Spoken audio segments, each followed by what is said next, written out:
DCFM 88.9 on a Wednesday morning, 19 past 9, and Carice Eden there, a lovely bit of Australian talent, and didn't she do well in the TV show to win The Voice? And she certainly has got a voice and belts it out there. Stay with me, baby. All right, Matt Dickerson is here, and it is time for Tech Talk, and here we go with his fabulous intro.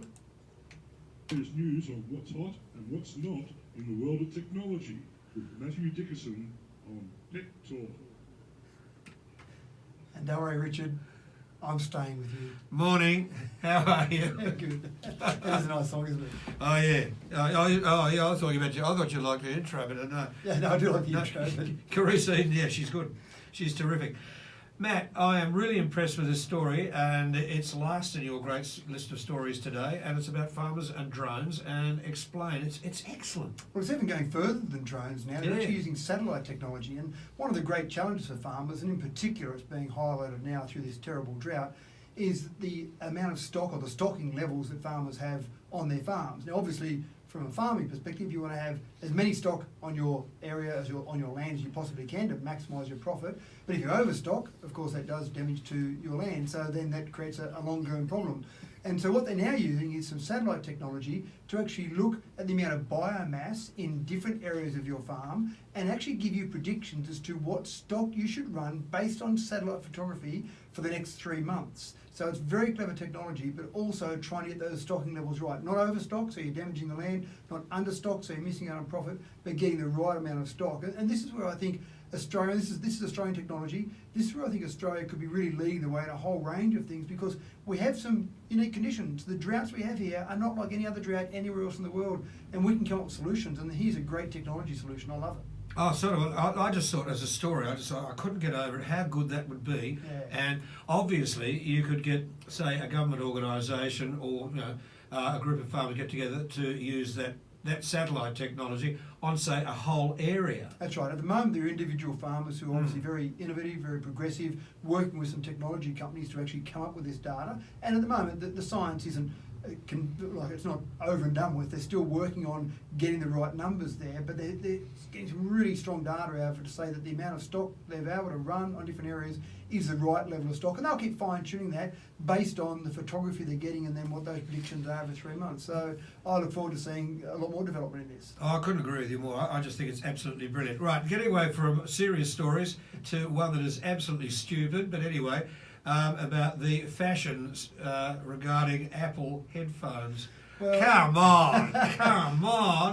Wouldn't you be proud of your organisation being so fantastic that everyone wanted to copy you? And Apple does produce a lot of products that other companies copy, but it gets to the point when people just want to copy them no matter if it works or it doesn't. So some copycats are inferior products to the Apple products, but there's now a company called ASOS who are producing AirPod lookalikes, because AirPods are fairly expensive, but they're pretty trendy. When you walk around the streets of Sydney, there's lots of people with AirPods on. Now, I might have been tricked by some of them because ASOS makes fake AirPods, and they're not just fake lower quality AirPods, they're fake, they don't even pretend to work. You pay $12 for a pair of plastic AirPods that don't have anything inside them. If you want to be hip and trendy and walk around the streets of Sydney looking like you're with it, then you can do that for $12. Yeah, unbelievable.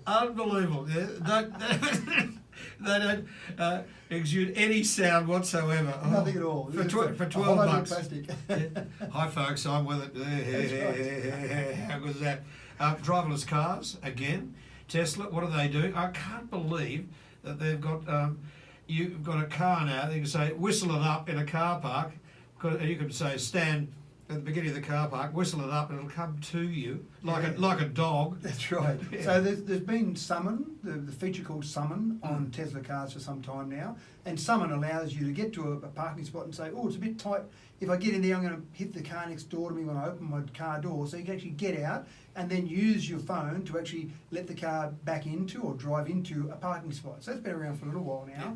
The latest version of the software that's been updated over the air, as Tesla does, allows you to summon your car from 61 metres away. So it sounds like a strange distance, it's 200 feet away. Yeah. And so you can be in a car park, you can come out, you've just come downstairs from Dubbo Square, you walk out there, you go, oh, I don't want to walk all the way over to my car, I'll just summon it. And it actually allows you to summon the car and bring it around to you. Now, at the moment, it doesn't work in Australia because the regulations, the lawmakers are not allowing it to actually be in operation in America only, but the technology's there and it's working in the US. It's only a matter of time before the legislators catch up in this country. I'm just wondering, I've got software, I can start my car by my phone and have the air conditioning going by the time I get there, so the car is cool, I can do all that. Yeah.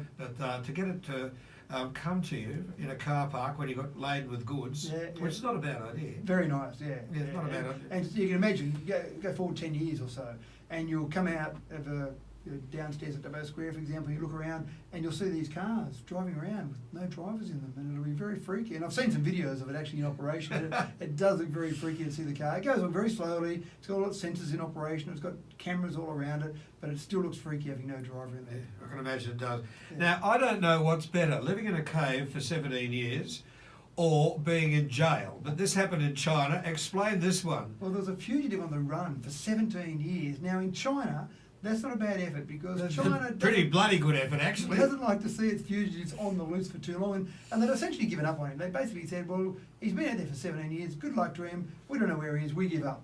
And then they got a tip-off that he was in a certain area. So they sent search teams in, they sent people by car, by foot, they searched the area, they couldn't find him, and they were ready to give up again. And then they actually got a drone that's got a bit of AI built into it. And what this drone did was it flew over the area looking for things that weren't normal for that area. And it found some bits of rubbish and some obviously human bits and pieces of materials, clothes and some makeshift tent. And then they went, that doesn't look right.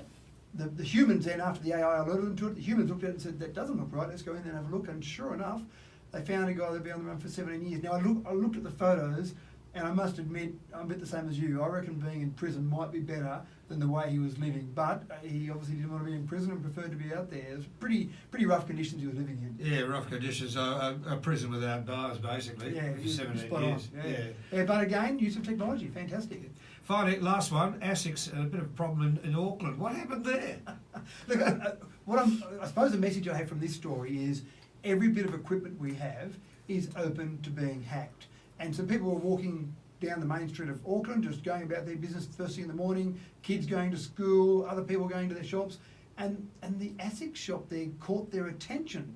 And they looked at it a few times and couldn't work out what was going on. Then they realised there was some pornography on every one of the advertising screens around the ASIC shop. And if you see some of the modern shops that we have on High Street, there are TVs everywhere, all displaying the various products and advertising for that particular brand. Well, this wasn't advertising, this was just outright porn. And what someone managed to do is they hacked into, there's typically little Android devices that run those advertising boards. They managed to hack into those and they just uploaded some porn. It was just fun for them. They weren't trying to do anything malicious, but obviously pretty shocking when you're taking your kids to school and you see this fairly obvious porn sitting on the TVs. But again, it's just that message, just to be aware, whatever you've got, someone out there, they were never going to steal $1 million from them, but they were just going to embarrass and have us talking about them here in Australia. Exactly, and the final hack was the $8 million hack in New York. That's in America. That's an interesting one. One of the things, it's a problem.